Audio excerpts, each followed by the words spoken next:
How you doing? Yo, what's up? Uh, I'm pretty good. Welcome to the show. Uh, I've been watching since you went live, and I was watching last night, and it was a hell of a show. Thanks. Crazy stuff. It was unexpected, but it was a lot of fun. A lot of fun. How did? Do you mind if I ask? Was this somebody you just ran into on Twitter, or who was this guy exactly? I The Shane, whoever it was. I still have no idea who this guy is. I was on Twitter yesterday, and I mean, I get notifications in all these different threads about people saying, these guys don't have a case. They're all stupid, and their dumb internet lawyer doesn't know anything about the law. So of course, on occasion, I'll respond and just with simple things like wrong, wrong, wrong, wrong. And this guy decided to fight back, and I've never talked to him that I can recall before yesterday. But he was on a tirade yesterday, and then he said, "Well, why don't you bring me on your show?" Ha ha ha. What I And that found, went really well. yeah, what I found really interesting, aside from him Googling and using Wikipedia when he was arguing with you about legal issues, was like he felt so high and mighty. He was like, I run 4 anime conventions, and if Vic will get on his knees and beg me, maybe I'll let him come back. Yeah, It's yeah. such a weird thing. It was disgusting to hear that, honestly. It really was. I mean, Yeah. any Uh, convention that would seriously want Vic would realize that it's not them doing Vic a favor. It's they are having a huge opportunity to have Vic. I mean, barely any conventions are having him this year. If a convention like suddenly came forward, assuming Vic would be down, it would be huge for that convention. I mean, not to mention that borders on the literal criminal definition of extortion.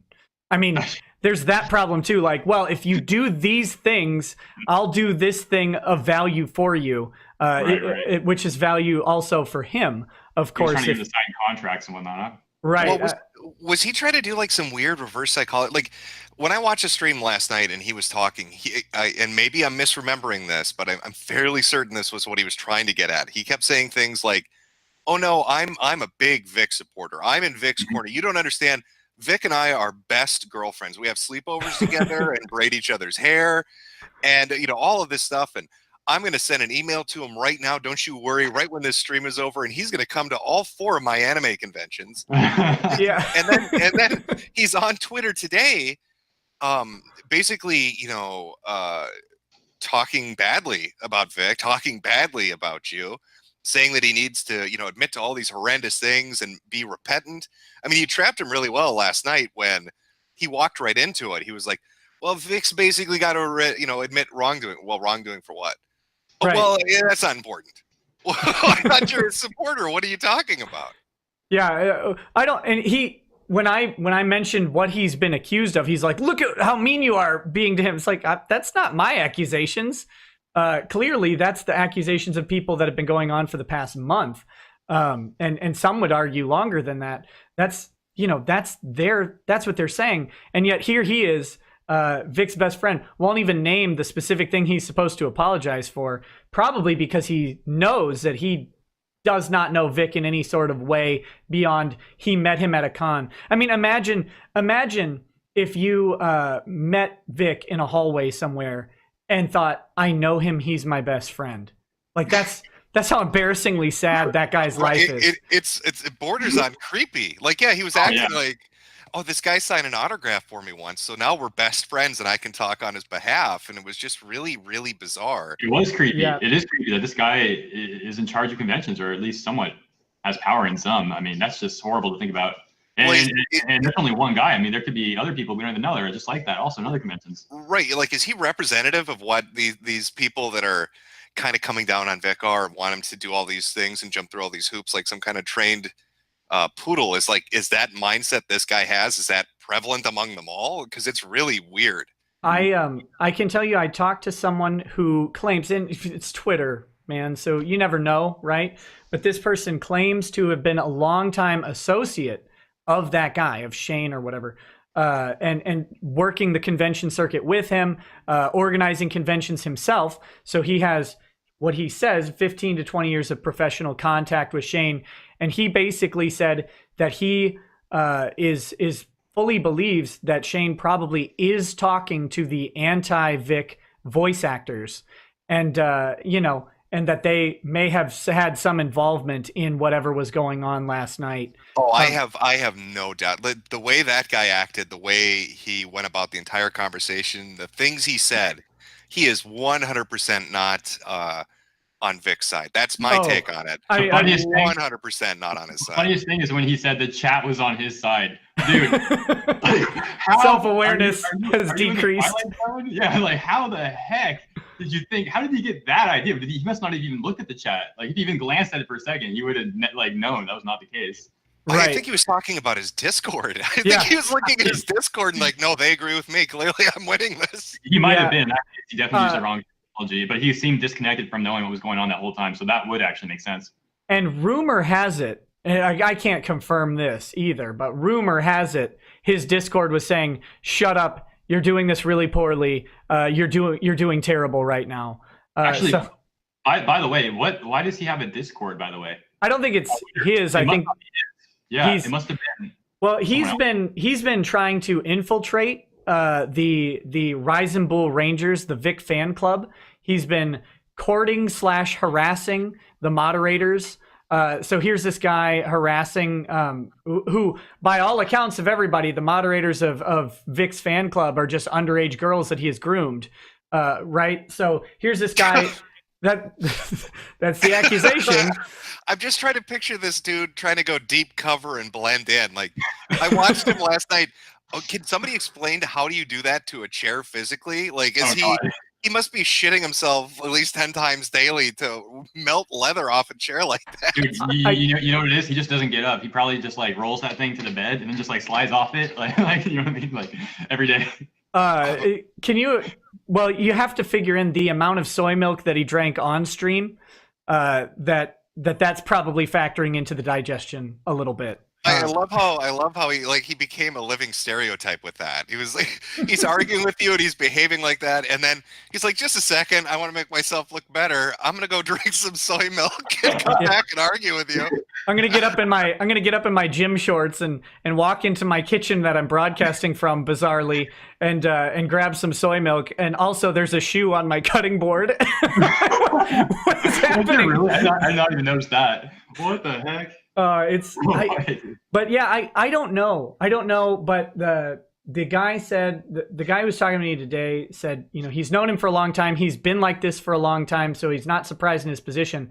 But he legitimately believes that the other voice actors opposed to Vic are talking with this guy. And I mean, to be fair to him, if he is truly an organizer, or he listed himself as Akon's organizer on his LinkedIn, although the Akon CEO would take some umbrage with that, I believe. I don't know how I would know that, but the Akon CEO... I would be taking umbrage with associating with this guy at all. I'm amazed that people aren't pretending like I don't know who he is. We have no association with this soy drinking retard who went on stream last night and read Wikipedia articles at a lawyer.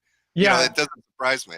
Yeah, absolutely ridiculous. And so the CEO of Akon was like, this guy's full of it. He doesn't represent us. And then I have it on a very, very good, exceptionally good authority that Vic Mignogna does not even know who this person is. He kept trying to pass it off last night, like they legitimately knew each other, that they were in contact with each other. Yeah, I mean, he even told you, he even told you, no, you get a hold of Vic's. What did he say? You get a hold of Vic's lawyers, and they can confirm that I know him, and we'll send you. And then I saw him on Twitter today, and he was like, "Well, here's the thing. I'll invite him to 4 conventions, but first he has to sign a contract, agreeing to our harassment policy." And then I think he responded with like, "Okay, well, has he seen it?" And he's like, "No, but he can go to my website and read it if he wants to." Well, you're best friends, right? Send it to him. What do you mean you haven't sent it to him? Yeah, and by the way, a ton of people have Vic's email address. I think it's like listed on his fan page. Yeah, it's open.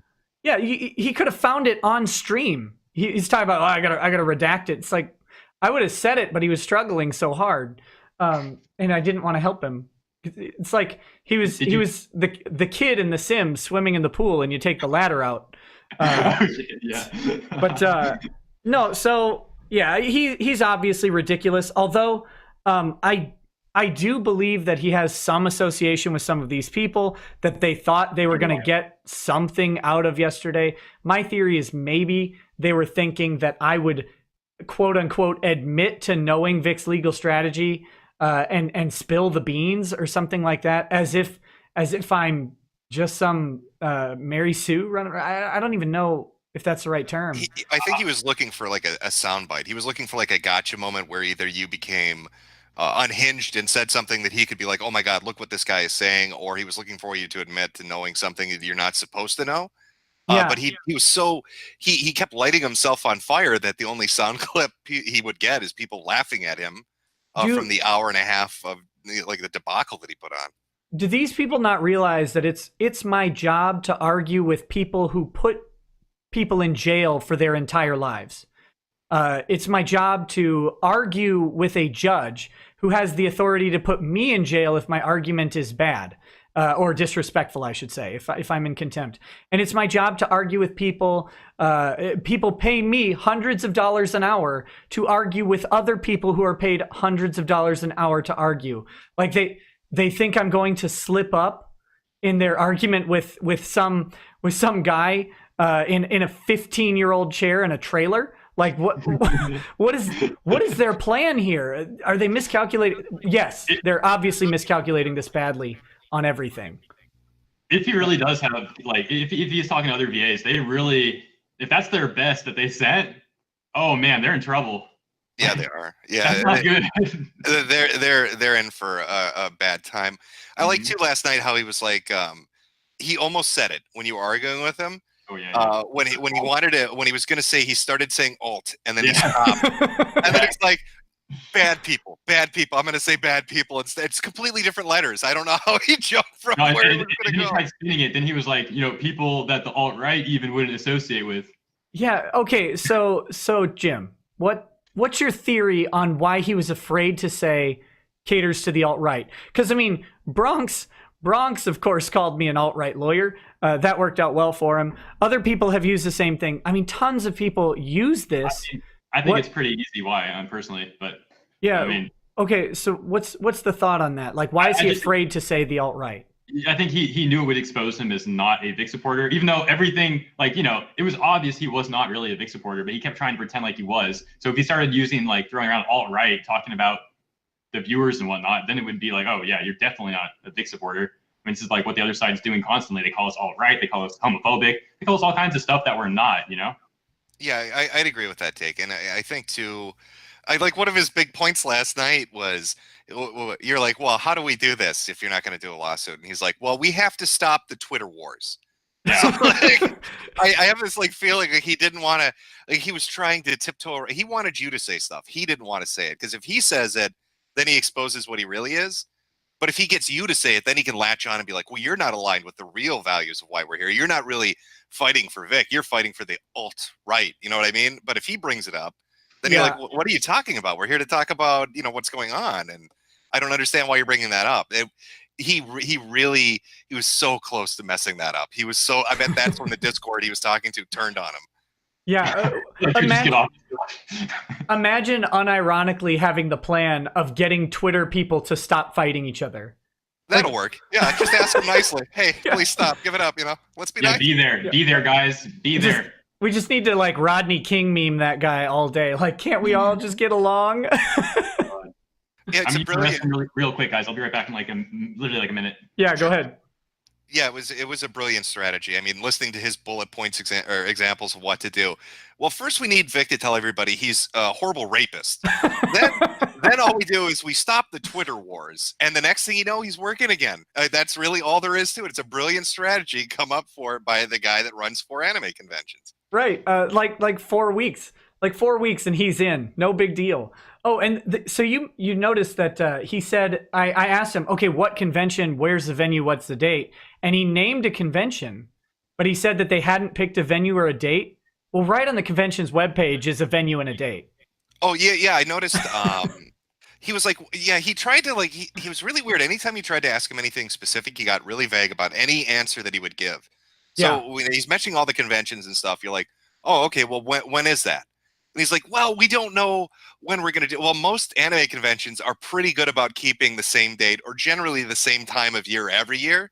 Right. So it's really bizarre that he wouldn't be able to be like, well, even if it's not this specific date, we think it's going to be sometime, the second or third week of this month. Right, of course, because they've got to plan it out with every other convention so that they can get the big names there. Right. Yeah, they've got to work with a bunch of people's schedules, try to get a bunch of vendors together. I mean, it's like a big deal. So it didn't make a lot of sense that he wouldn't have at least some rough idea of when this was all going to go. It was so disastrous. The best part was when he Googled an article and was reading it, and you're like, no, wait, can you go back up 2 lines? And can you read that line to me? And there's almost like this shift in it, just his expression and the tone of his voice, because he knew what line you wanted to go to. So he tried reading above it and then below it and then to the side of it. No, yeah, just the highlighted line. Read that for me. Yeah, of course. Just the embarrassing display of pulling up tortious interference with contract after me saying not tortious interference with contract maybe 50 times. I lost track of it. And I saw somebody else today arguing with you. Was it another one that wanted to have a legal? They're like, no, we'll wait for the court case, then I'll debate the law with you. Oh, you won't even believe this guy. So this guy's got his own. He's got his own Encyclopedia Dramatica article already, because he's a long time. Shocking. Who saw that coming? Yeah, he's apparently a long time attention seeker. He's got a massive following of 886 on YouTube, and people are telling me that he's just trying to get some exposure, good or bad, which again, I don't think that's a viable plan. But he claims that he is a quote unquote magistrate. Now in the US, magistrates are either judges who are just assigned to handle small claims type matters, or sometimes they're even attorneys that will take a role outside of their jurisdiction for practice as a magistrate and handle small claims matters as a lawyer, but not as an official judge. So they don't have the same professional obligations because they're just little matters. If he was a magistrate, it was in the UK, where they're a glorified juror. So a magistrate in the UK is a volunteer position with zero legal training, who has you serve on a tribunal of 3 magistrates for small claims matters, and you have a legal advisor in the courtroom. So this guy is literally like, it's volunteer jury duty for 18 months because that's how the UK works. Well, that's how you know he's a legal expert. He's so lonely and has so little to do. He volunteers for jury duty and he wants to argue on the internet with you about it. Are you talking about the same guy or someone else? This is NJ4K1. It's another one. After seeing that massacre yesterday, the fact that somebody else would step up to walk right into the wood chipper amazes Oh, that guy. Yeah, that fool. Yeah, dude, that guy. And he's already dropped the hot legal knowledge and the solid constitutional foundation that says that internal employee investigations are protected by the 4th Amendment, which is not only irrelevant but flatly incorrect, because you don't have a 4th Amendment protection in something that's kept as a business record by a third party. So that's just silly. We know this about cell phones, right? The numbers that you all dial on your cell phone. Wait, why would he be citing American law to you if he's a British juror? Like, if he's a glorified juror over in the UK, why is he citing America? He wouldn't even have any real knowledge of it, would he? Because these people have no grasp on the reality of their situations. They think, and again, people have no. I'm not disparaging people who don't know about American law. It's a disaster. And that's why people pay so much money and so much time to learn it, and then charge so much to practice it, is because normal people don't need to know it. So there's no shame in not knowing this stuff, but these people fancy themselves as experts because, well, I mean, for him, he literally says, quote, "I've spent more time in court than Nick," which is one, he can't verify that, and 2, even if he has, it's in a different system and completely irrelevant to anything we would be discussing. I mean, who brags about spending thousands of hours in court as a juror? This guy. Yeah. This guy does. I usually try to get out of that, not trying to get in there as much as possible. Semi-sentient zucchinis, I guess. I don't know. The guy is embarrassing. These people. He backed out right away. Like I was watching that exchange, thinking, okay, you're going to get him on tonight, or you're going to get him on tomorrow, or something, and then he backed it up real quick. Right. It's like, no, we'll wait for the court. We'll wait for the court. We'll wait for the court. That was the dumb thing, because I didn't. That he's like, yeah, I guess I could go on to Nick's show, and I'm like, I didn't invite you. So not really. And then he's like, look, if you want to have me on your show, and I'm like, no, you're not invited. So then he's like, okay, you're trying to bait me into being on your show. Nope. You weren't invited. You've never been invited. So then he's like, well, you're a coward and can't have me on my show, on your show. It's like, well, okay. Do you want to come on tonight? You've never been invited. I don't have a problem talking to you though. So he's like, no, we'll wait. It's like, wait a minute here.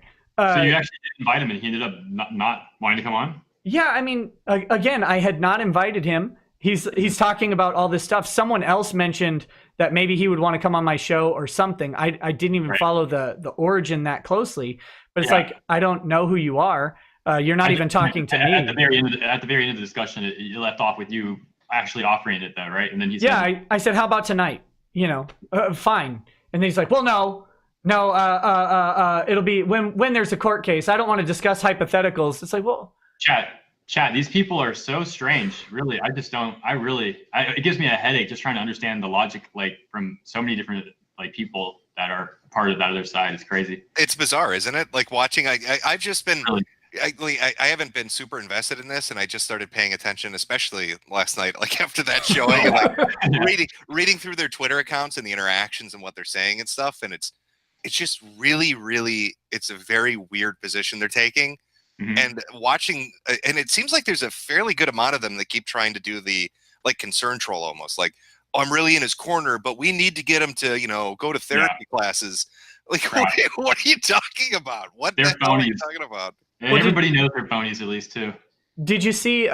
You might not, if you haven't been following this, you might not have seen it. But Monica Rial, the current voice of Bulma, her fiance, I guess, who literally said, I'd rather be a cuck with Monica Rial than not a cuck without her. That was his literal tweet.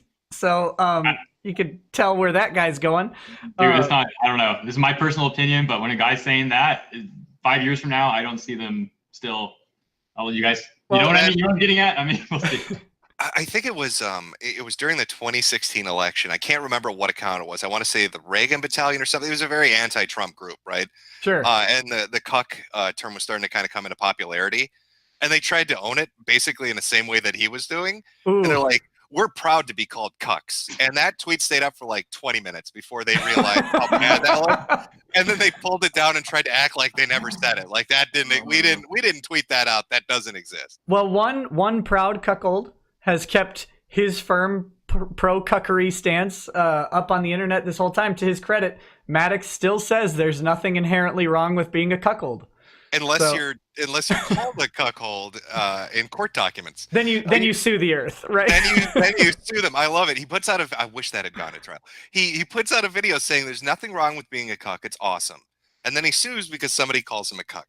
So how the hell is that going to work in court? And didn't it's just the entire situation around that was humorous. Oh yeah, that's an ongoing disaster. And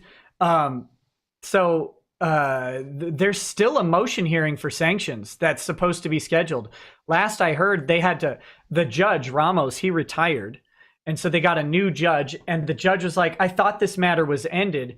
So then they had a hearing several weeks ago where Landau was there, Asterios' lawyer was there, and Munoz, the lawyer for Weber Shandwick, was there. They're the only parties to the motion hearing, all explaining to the judge why they still needed to have a sanctions hearing, and Landau was there trying to desperately explain why they don't, because he tried to get away from it by firing Maddox, and he's still there.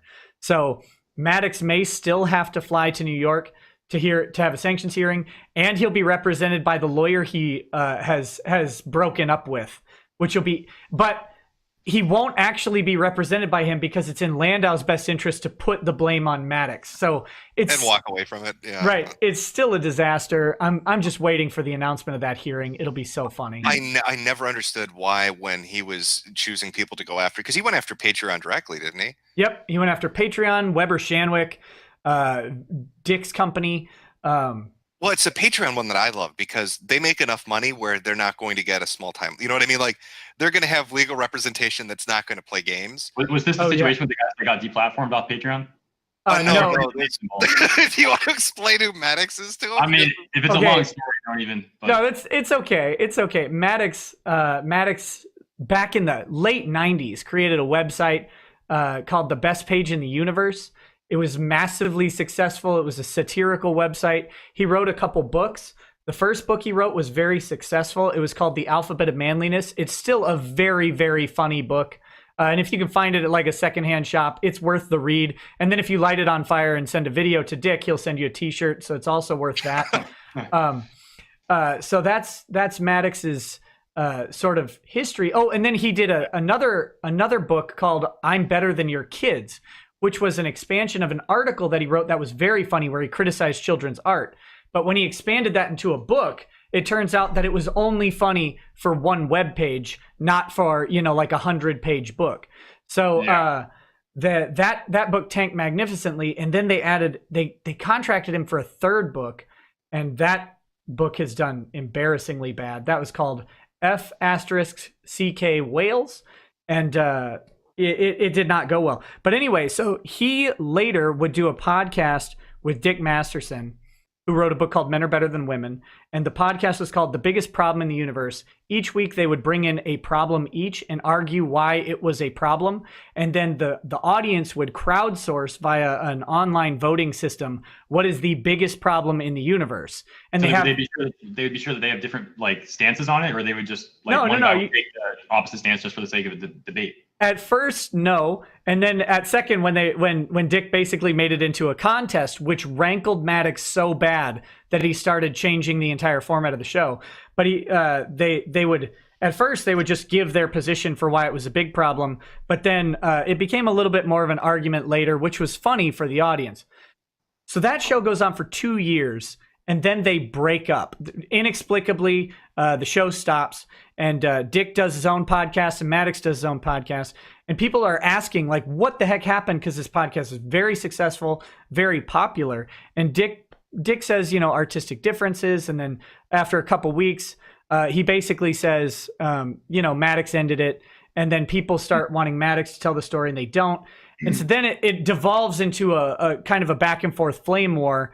And Maddox ends up making a video calling Dick a rape apologist and getting actual commercials that he had recorded for Domino's and stuff like that canceled by sending them this video saying he's a rape apologist by taking a line from one of the shows out of context. Oh, wow. So then Dick just goes on and makes fun of him for the next several months. Just, banter back and forth. Maddox can't handle that banter and sues Dick and Asterios, who's just a Greek comedian who goes on the show from time to time, and Trevor Burt, who's a guy who made a parody character called Mad Cucks, and then Weber Shandwick, who was Asterios' employer, Dick's company, which I won't name for his own privacy, and then the two other founders of Dick's company. They sued Weber Shandwick's general counsel. They sued that guy as an individual. They sued Patreon. They sued a Patreon customer service rep by the name of Jordan Cope. They sued everybody to the tune of somewhere between $20 million and $400 million. We don't actually know because the lawsuit was written so poorly that you can't tell. So that happened. He hired the most comically bad lawyer I've ever seen. The document that he drafted, it was so bad I thought Maddox wrote it and just paid someone to file it. And then we found out that wasn't true. And his lawyer has enough DUIs that he never gets to drive again. So that was a little embarrassing. And he's giving me a run for my money. Is that what you're saying? Yeah. I didn't want to say anything. I'll go there. That's okay. I'll go. But so he has now, mind you, this is a lawyer. And who has these DUIs. So you should be able to negotiate something out. I mean, that's your job. But whatever. The real problem with him is how bad he was at representing Maddox. And long story short, after costing everyone tens of thousands of dollars, it all gets dismissed by the angriest, like 80-year-old New York judge who appears to be a Trump supporter, which was even funnier. And when Landau is in court saying, "But he called my client a cuck," and the judge is like, "So?" He really said that? Yeah. Well, he said it means like a fool, right? We're not talking about a literal cuckold. We're talking about an idiot, a jerk, a dummy. And it was a massacre.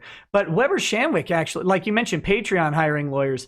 The lawyer Weber Shandwick hired, Michael Munoz, was like 14 years on the New York Ethics Board.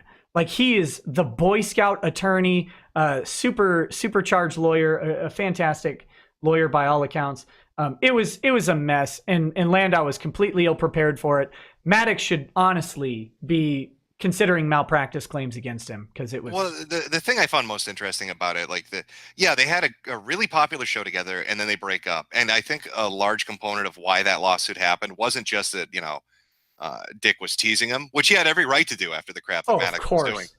But it's that Dick was doing so wildly successful. When you compared their Patreons after the split, Dick was making like 20 to 25,000 a month, and Maddox was making like $800. No, not even like 140. Yeah, it was not. It was ridiculously. You could tell who the audience went with in that, and I think it drove Maddox crazy. Like, watching everybody go to Dick drove him insane. Well, and Maddox is so poor at having his pulse or finger on the pulse of anything that he thought that the way they monetized their first show was through traditional sponsorship ads. And so Dick gets off of he starts his own podcast, and he's like, well, I'll try this Patreon thing out. And within a day has like $500 on Patreon. Within a week is well over 1,000. And it's like, they could have had so much money. They could have been Cumtown in a lot of ways. How it fell apart? Or, I mean, it's speculation, I guess. What was that? Does anyone know exactly like what went wrong with the two of them? Oh yeah. I mean, like laughing like so hard. Okay, so what's going on? Maddox dated a girl for a while, and then 3 to 4 years later, Dick met her at a wedding that Maddox was also at, a mutual friend's wedding. Met this girl who was not dating Maddox. Again, they've been broken up for 3 to 4 years at the time, and Dick took her home that night. Ooh. And then ended up dating her, still dating her to this day. Wow. Wow. Okay. And she's I've met her once. She's a very lovely woman and a very nice woman.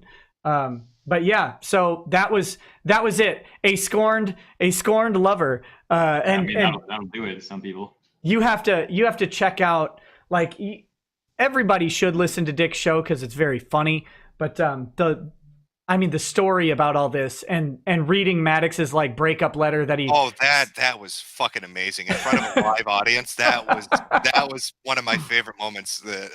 He gets up on stage in front of it must have been like 100, 200 people, and reads this letter from Maddox, this tearful letter, this heartbroken letter, and it was the funniest fucking thing I've ever heard. And it's written on like a yellow legal pad that's not even like torn off evenly. Because you tear off a paper from a legal pad and it always goes diagonal. It's just how they're designed. Oh my God. And so he like hand wrote it on that and handed it to her. I mean, the level of tism in the Maddox is so high. So high. So is this thing like resolved now? No. Or what? Still going on? All of the lawsuits were dropped. The only thing left is that this story is so deep. In the lawsuit, at the very beginning, one of the allegations or one of the pieces of evidence that they used in the complaint is Maddox's side said that a journalist, and they put it in quotes, by the name of Heather S., who worked for a publication called Condé Nast. They're a huge publishing arm. They publish tons of fashion magazines and stuff like that. A journalist from Condé Nast had reached out to Asterios's employer, Weber Shandwick. Okay? Well, several months into the lawsuit, for some reason, Maddox, in a sworn affidavit, comes out to admit that Heather S. was actually Maddox. It's a very That- big-brained move. Worked out well for him. That he was posing as a journalist. Like, he identified himself as Heather S., who worked for Condé Nast, and sent the emails to Weber Shandwick, but it was him. He admitted to doing it. That's not only perjury for lying in that initial pleading is perjury for sure. But the best part is that that's also a crime in New York to impersonate a journalist for personal gain or to cause harm to someone else.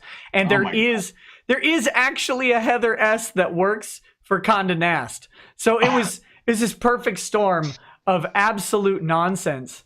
This sounds crazy. Yeah, I'm so out of loop on this, but I mean that's crazy stuff. I mean, most of it was like Maddox just kind of being a little nutty. Then it sounds like. I mean, I guess as an opinion.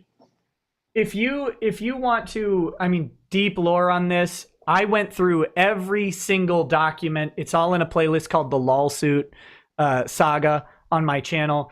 Cool. You can start. It's what started my channel.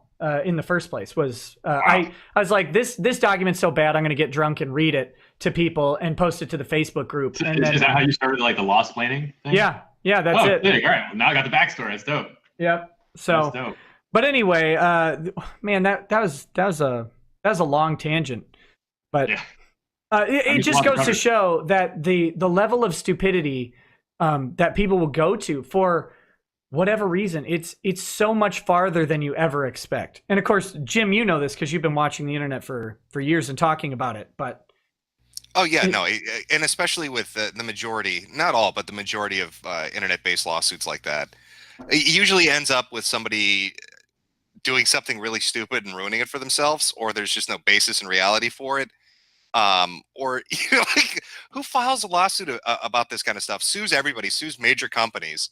I love how he sued the service rep too. Right. And then admits, oh, by the way, I was impersonating a journalist and I was doing all this other stuff. And it's just big brain moves from him. Just know that the court recognized that there's an album produced, a Billboard chart-topping album called Cuxmas Carols with Santa Cuck. And they are Christmas carols with the words rewritten to include cuck as many times as possible. Asterios recorded the album in 24 hours, and it Billboard charted. So, and then that was used as evidence in the lawsuit. So there's a point in the transcript at one of the motion hearings where they're like, can you turn to page 72 or whatever? And the judge says, you mean the part about Santa cuck? And it's like imagining an 80-year-old New York judge who's in the commercial division, so they're outside of the regular court and into the accelerated business only court because it involved these major companies, going, all right, let's talk about Santa Cuck and Cuxmas carols. Oh God, it's so funny. That is gold. That's like something out of a show. Like, that's not even like real life, but no, I mean, it is real life though. That's crazy. Yep. But real life is always funnier. Always funnier. Oh man, I'm learning that more and more, especially this month. So, but anyway, I mean, back to last night. That guy is out of his mind. These voice actors are out of their mind. None of them have any plan. Did you see that he like privated his Twitter for like a good 30 minutes or I don't know, 15 to 30 minutes? He privated it. I'm gonna guess he was deleting stuff. He was trying to get rid of stuff that's gonna make because he made it public again. Yeah, that's usually what they do. Yeah. Yeah, if he was just trying to like hide forever, he would just left it private. But yeah, it was like for 15 to 30 minutes ish. So I'm kind of on the same page as you with that. Yeah, he definitely deleted a lot. He was deleting things because he was very critical of Vic, and I think part of his plan was to get the narrative out that he was just for ending everything, but at the same time realizing that, oh my gosh, I've been spouting off on Vic negatively for the past like 3 days. So I don't know. I wonder if anybody got a chance to archive it, because I'm going to guess if a lot of it's archived. Yeah. Because I saw a lot of people screen capping the anti-Vic stuff from him. So I'm going to guess that people archived that. I hope they did. Usually you should do that before they go into delete everything. I'm like 99% sure that is. I don't know about all of it, but I was looking at the archive earlier today, and there's a lot of Vic stuff on there regarding him talking about Vic. Yeah, I've got so much stuff I have a dedicated email address just for this archive stuff. That's a good idea. And I have so many submissions that I have to go through. Yeah, so that guy last night, I think, made it pretty apparent that there's a dedicated group. Depending on how far you want to say is they're dedicated to it, but it seems like he was working in concert with people. It seems like I don't know if they're trying to damage control it, if they're trying to shift Vic into a certain direction, if they're trying, I don't know exactly what they're trying to accomplish, but it seems like they're working together to accomplish something. They don't know what it is either. I mean, that's the real reality. They have played this wrong from the moment it started. I mean, if Funimation, for example, had never tweeted out anything about an investigation, if they had never tweeted out anything about not supporting or condoning harassment in the same Twitter thread, like immediately following the tweet that said they were cutting ties with Vic Mignogna, there'd be almost no case. It'd be like, sorry, Vic, peace out. They should have left it like Rooster Teeth did, honestly, right? Like just very simple, just like we are severing ties with Vic Mignogna. Yeah, absolutely. And I mean, if you do any business litigation, any lawyer would say, you ask anyone, I can almost promise you that they did not consult their lawyer when they put out that statement. Because any lawyer would say, no, what on earth are you thinking? Why would we ever talk about cause for firing someone? We just say they're done. No one needs to know the cause. There's no purpose to it. So then you combine that with the ridiculous conduct of the voice actors, and then them disclosing that they were part of the investigation and then faking swats in the same breath. Yeah, can you explain that? Like I said, I followed this kind of at a surface level, but the faking SWAT thing, can you explain exactly how that fits into all of this? There's a how do we describe her? A rotund individual. Okay. What does that even mean? I don't even know what that means, honestly. To quote Kiwi Farms, I can say it means she's a fat ass. I'm not associated with anybody here, so I'll throw that out. My definition is fat ass for rotund, but go ahead. To quote the Kiwi Farms thread, it says that they had to put the picture in landscape because portrait wouldn't capture all of her. So she is apparently on the investigation, self-professed on the investigation team at Funimation. However, what she did was she claimed that she was swatted.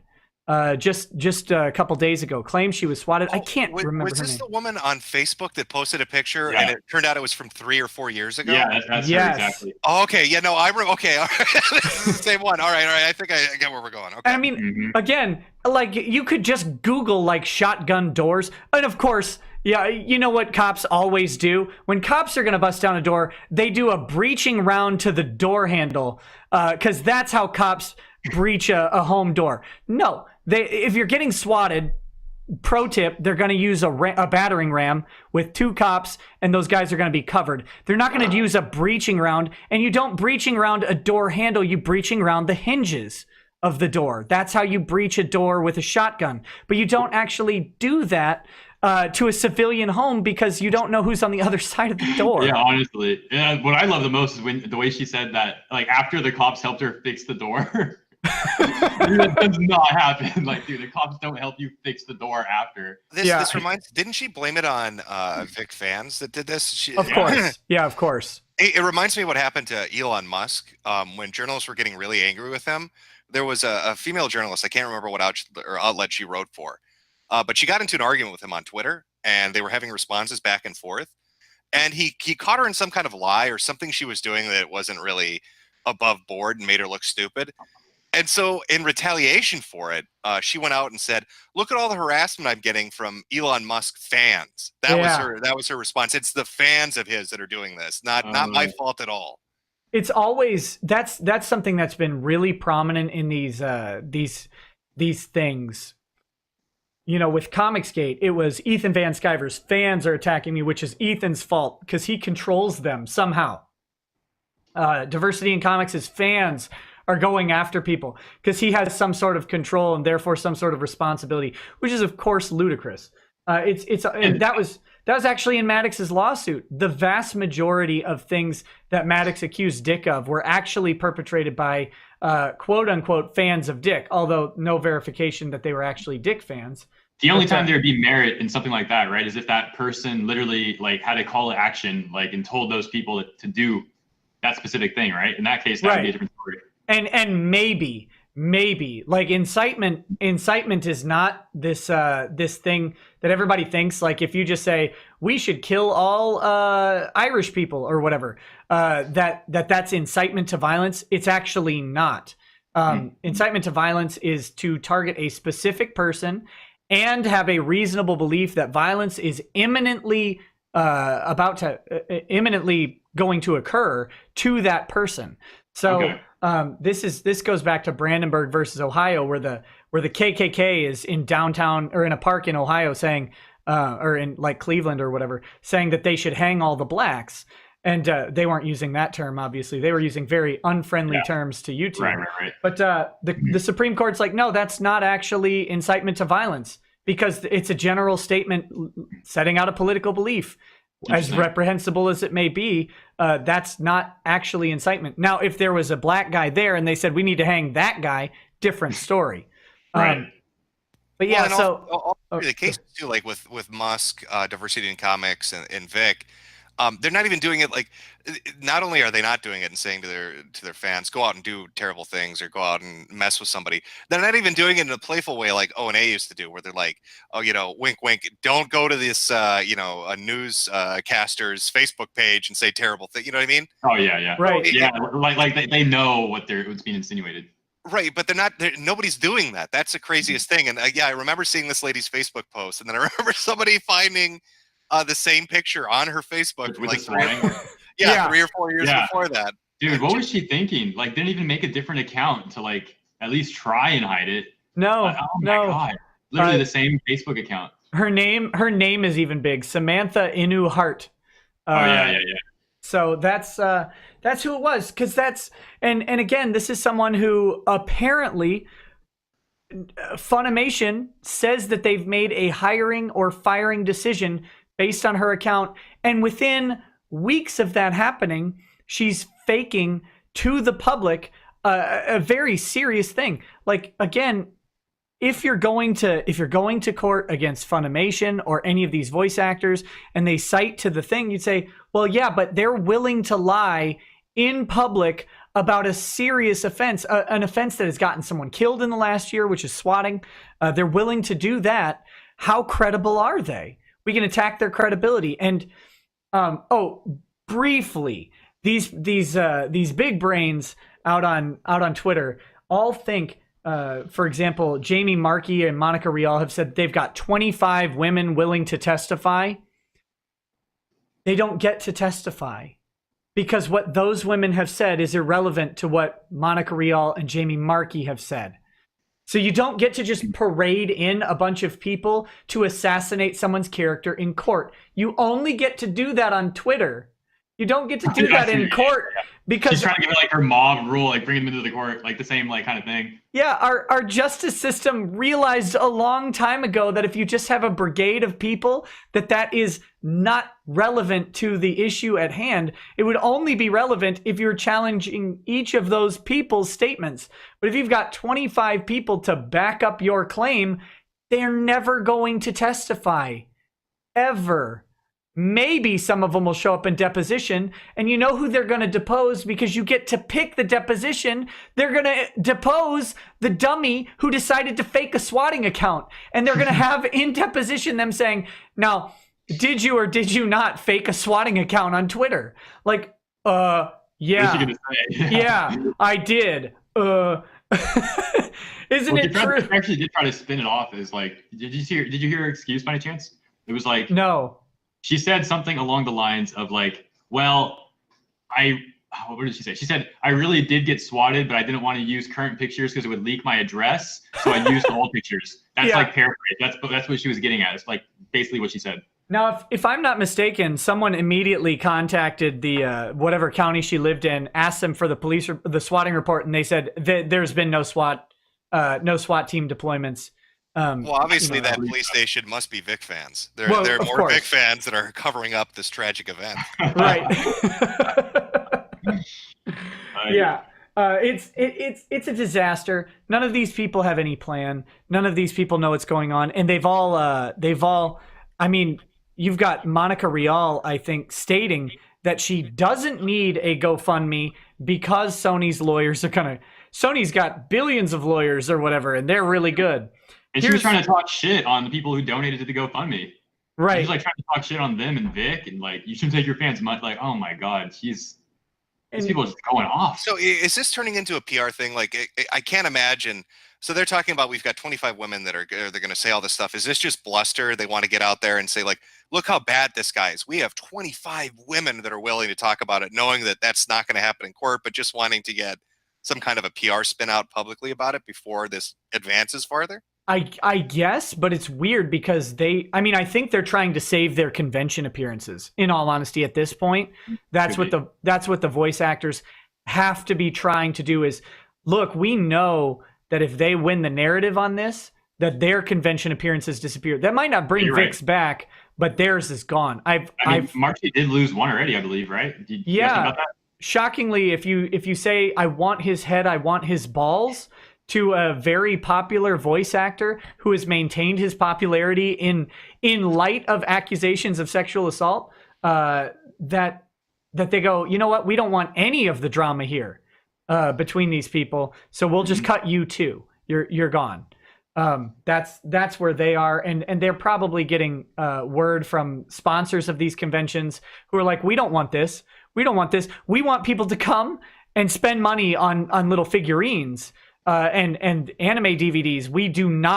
We certainly don't want people showing up with a #KickVic t-shirt coming to blows in like the windmill slap fest that would ensue at an anime convention between a KickVic and I Stand with Vic. Do you think that's going to advance to that point? I mean, are we going to see like voice actors up giving speeches at conventions with KickVic t-shirts on and shit like that? Is that coming? I don't know if they're. I doubt it personally. I don't know if I think the voice actors would be expressly disallowed from it, but yeah, we're talking cosplay here. So you wear a cosplay with someone with like a long robe or something like that. You get into the convention, you pull it off, and you've got a stand with Vic or Kick Vic shirt on underneath. I think that's entirely predictable that you could in fact have like a stupid little mini battle line of each side screeching at each other in the middle of a convention. I just don't see the VAs wearing like going around wearing shirts. Well, I think the VAs would be told that if they do, they're gone. Yeah, because that's. But yeah, I mean the fans doing it and starting an altercation that leads to physical violence and makes the news. And I mean some of the sponsors of these shows are like Mattel, trying to sell toys. Are we going to read news articles about 19 Naruto's injured in Kansas? Yeah.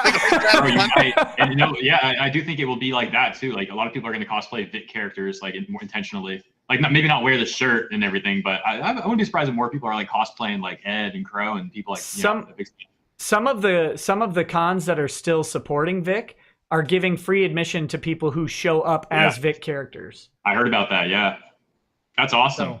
So yeah, it's I mean all of the sponsors of these shows have to be worried about it devolving into violence because it'll make the news, it'll make them look bad, and they don't want their brand associated with it. So the fact that Monica Rial and Jamie Marchi are out there laying out these very provocative and semi-violent tweets puts them in a bad light. Marchi's suffering from it by losing one convention. We may see more soon. I just don't know what I guess their PR is. If we've got people backing us up, then maybe we won't lose the spot. Maybe we'll see that numbers getting less and less, surely.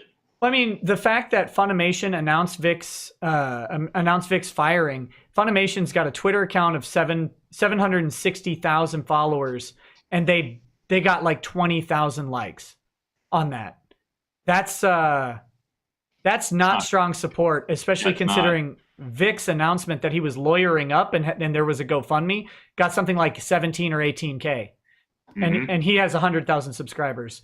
So I mean, you're playing a numbers game. He's got 6-to-1 support over Funimation's firing decision. Well, the likes and retweets on Twitter, the amount raised with the GoFundMe, even the stream viewers you're pulling on, and other people are pulling on videos and streams related to this. They have to know where the support lays. Yeah. I mean, if they don't, they're just blind or ignoring it. Somebody in a boardroom somewhere in a suit has to be sitting down and thinking, crap. Yeah. How are we going to get out of this? Because this is not going to be helpful for our bottom line if it continues. Yeah, but to be fair, that suit may have cat ears on it. Possibly. So my question to you guys, if someone like Jamie Marchi or one of these voice actors is on a public, like Twitter, social media, but they're putting that they're an employee of X corporation, are they not like representative of that company? Like, aren't they accountable somewhat to the tweets they're making? They're in Texas. The Texas rules of principal and agency, or more appropriate, vice principal liability are extremely broad, and I think Funimation never saw this coming, because if they did, they would have had clauses in all of these voice actors' contracts that have a non-disparagement versus other voice actors policy in them. And if they were on top of this, which again, I think everybody miscalculated. Everybody thought, no, this is no one comes back from a sexual assault allegation. Yeah, they we're thought it'd fine. be easy. Yeah, we're fine. So we'll let them go. And it's been like a growing thing. Like right away from the beginning, they had a lot more support than they do now. But it's been a combination of like the lack of evidence and the fake bullshit, like the swatting and the craziness on their side, like I want his head and all that stuff. It's like more and more people. By the point we're at now, I don't even know if we're the minority anymore. I feel like we're the majority, but I don't know for sure. But I've definitely noticed a big change in the dynamic, though, for sure, as opposed to like when this was first starting. Has Funimation lost its window? I know a lot of times when like bad PR kicks in and lawsuits are getting talked about, sometimes what a company will do is say, oh, well, you see, the person that runs the Twitter account or the employee that we have in charge of it or the company we have in charge of it spoke without our authority, so it isn't representative of what we want. But they left it up for far too long, right? They can't pull something like that as a deflection, can they? My understanding is that it's still up, and that would be that's beyond it. That's beyond their. Yes, they've missed the window on that one. I think now their solution, if I had to speculate, is depending on what Vic wants, obviously. But if I had to speculate, Funimation's best course of action is to say, you know what? We will apologize. We will make a statement like you're suggesting, Jim, and say, you know what? We did not authorize the release of this information. This information is not correct. Our internal investigation was inconclusive, as was stated in the IO9 article, and that we will actually continue to work with Vic Mignogna as appropriate. And then, of course, behind the scenes, if I were his lawyer negotiating that out, I would try and get some guaranteed contracts on some specific roles that they could announce right away.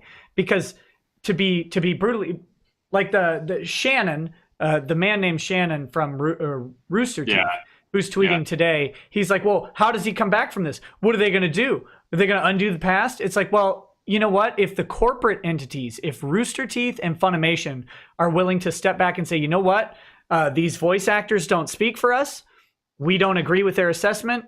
We made a decision based on some bad information, and that we are retracting that, and we will continue to work with Vic.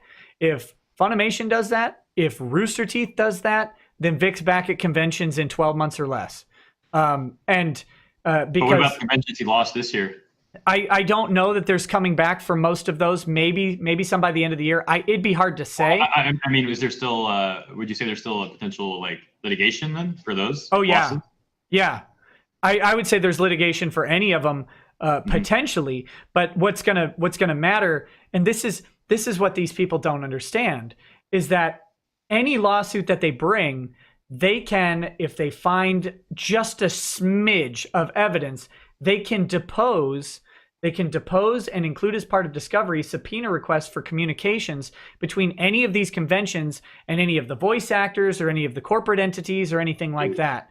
And more importantly, the corporate entities as part of a settlement. Like let's say Funimation wants to settle this.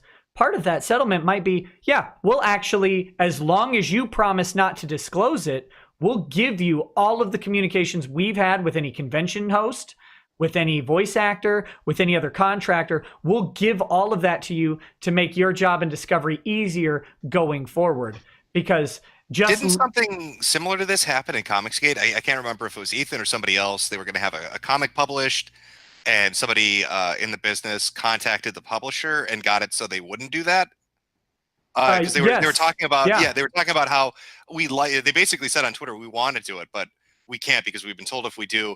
So it's kind of similar with the conventions, right? If Funimation were to release information or one of these entities were, and you see like, hey, a voice actor or somebody in the corporate contacted the conventions and said don't do it. Can you imagine being Jamie Marchi or Monica Rial and facing the prospect of Funimation not only not defending you because they decide to settle with Vic, and because they realize that you're just an independent contractor and someone else, even we've all watched them. Well, maybe we haven't all, but if you haven't watched the movie Rockstar with Mark Wahlberg, you are replaceable. You're just a voice. So someone else can voice Bulma, right? And do a really good job, maybe even a better job. Someone else did voice Bulma already. So when they say you're an independent contractor, it's much less painful for Funimation or Sony to just say, you know what? Peace. Y'all deal with that. And not only that, here's all of the emails that Jamie Marchi and Monica Rial have sent to Funimation.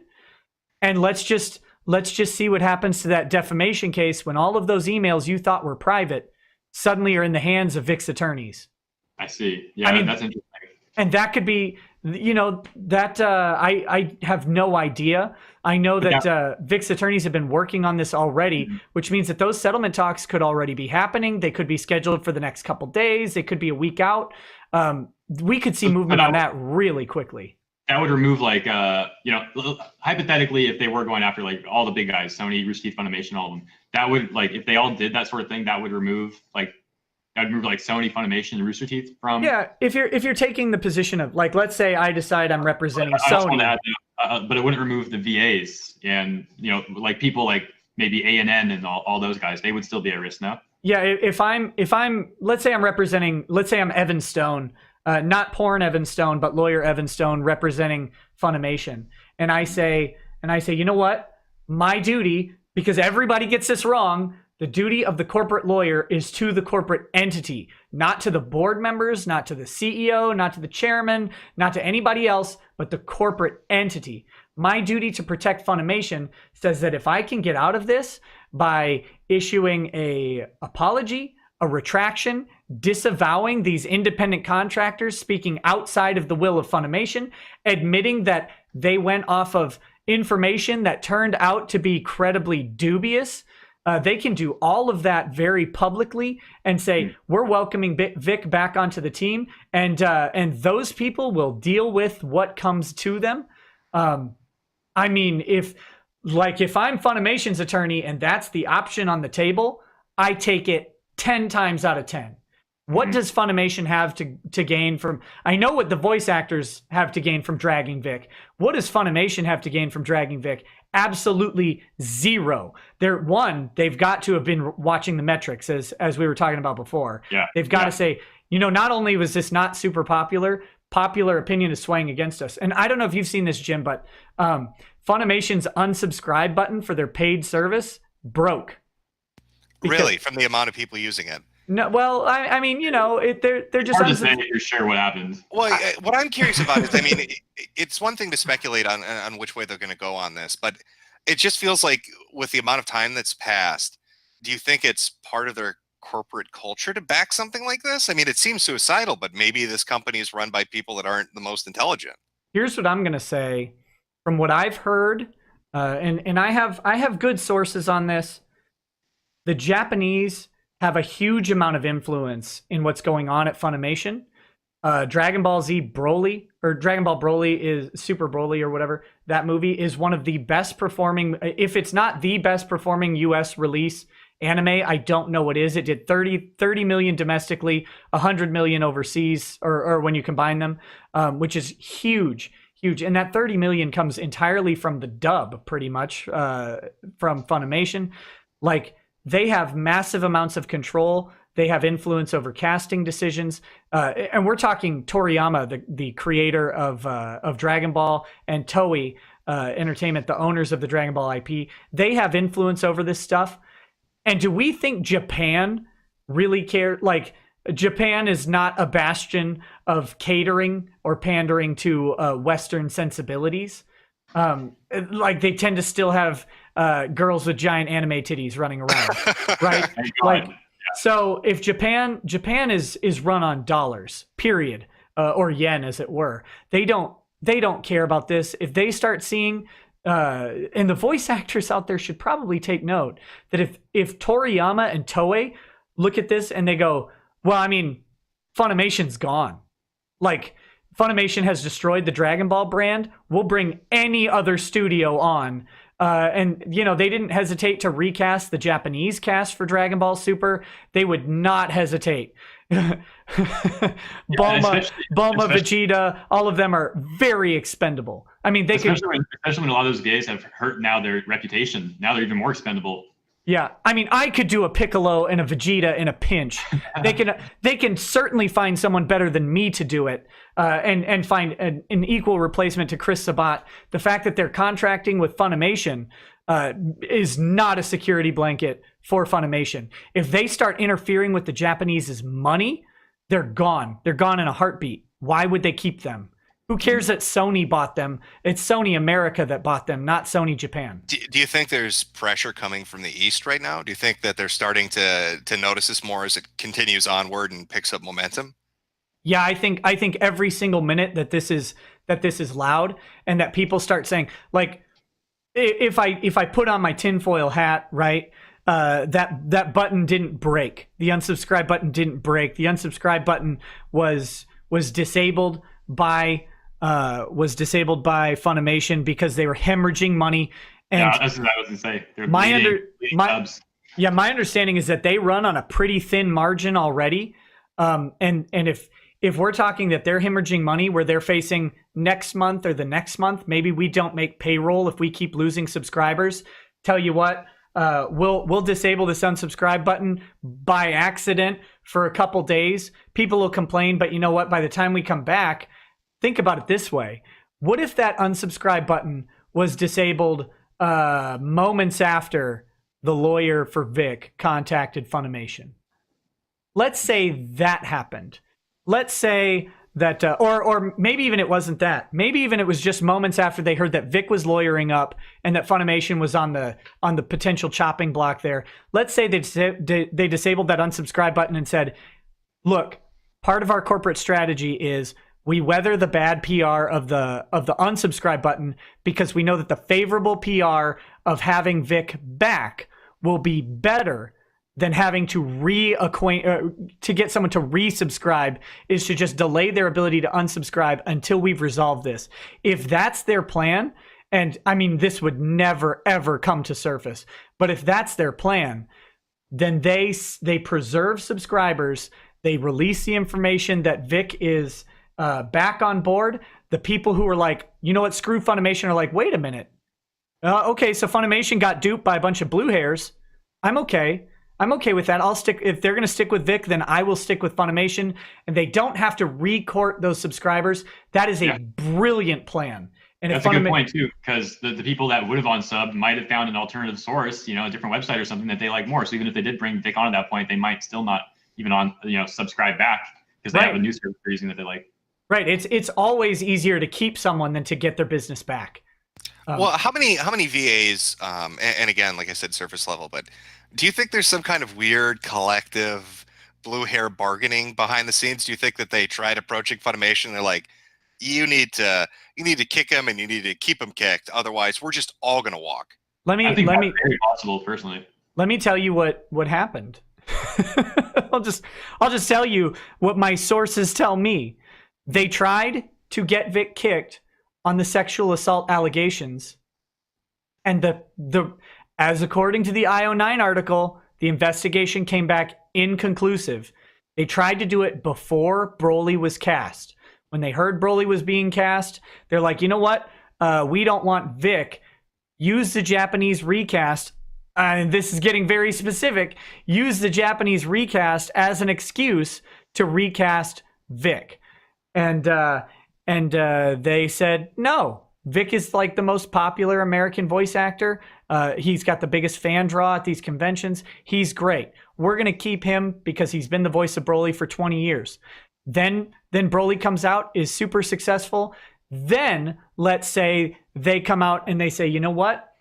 If you guys, you didn't do it for the reasons that we stated with the investigation. Maybe they accused him of like wanting to rape little girls or something like that. I mean, I don't know. Maybe that's in an email somewhere. Could be. Right, voice actors. Maybe that was communicated somewhere. That you might have accused him of something so heinous with zero support, and they didn't believe you when they looked into it, and then the Broly movie came out, and then you all got together, including the ones who have been quiet, right? Like, because this wasn't just the two women. It wasn't just the two women. The Me Too movement's a thing. It's maybe people like Sean Schemmel and Chris Sabat, who haven't been too well. Sean was vocal until he nuked his like 400,000 follower Twitter. Good job. Hashtag bipolar. But maybe guys like Chris Sabat, who have been kind of quiet about it, maybe they were part of that blue hair cabal that said, look, if Vic doesn't go, we all go, and we raise a huge stink about it. And they're like, you know what? Fine, we cut him. We've got the movie. It was a huge success. You know, what are we worried about recasting Morose Mononokean? And then by the time the next Dragon Ball thing comes out, you know, we don't have to worry. That'll be years down the road. No one will care about that we're casting someone different, and all this is going to happen. Maybe that's the course of events that happened. Maybe they tried and failed, and then after it didn't work, they got together and came back with a different demand. I don't know. I'm just speculating, of course. I think it's possible, but I think it goes even deeper, honestly, with the whole Anime News Network and Anime Feminists and all these people working together. It's just way too coincidental that they all have spoken to each other. Yeah, and then of these course. articles all come out. It's just, yeah. I mean, of course they did. And of course, these people have influence over their executives. And of course, they say they're going to walk. And of course, the guy whose recording studio they're using, Chris Sabat, says, I'm going to pull my recording studio from your thing, and you're going to have to find some other studio and not get to use it at that nice, comfy discount we've worked out, or whatever it is. And they suddenly have to scramble to record, say, their next show. They have to hire some recording studio that they have no experience with in the middle of Dallas. They're probably going to get gouged trying to get the scheduling right to start recording this show on such short notice. Like, there's a lot of leverage that these people have, and the fact that they would kick Vic off of these really thin allegations after deciding that they didn't have any merit. I mean, I don't know how anybody could allege a corporate conspiracy. And remember, if Funimation decides not to back the horse faces and they decide to back their own horse, guess what happens? What I find, going off your hypothetical, Very hypothetical. Very hypothetical. You would think somebody at Funimation, one of the bean counters or somebody with some sense, would say, if that hypothetical happened, if we bend the knee on this, they can do it to us on anything. Of I course. mean, they could throw a tantrum because they dislike an executive, or they dislike a certain cast member, or they dislike whatever. It doesn't even matter. They have us at gunpoint. They can just say, no more recording studio. We're not going to do voice acting for you. We're going to kick up a big stink. You've got to give in and acquiesce to all our demands whenever we feel like it, and you need to cater to us.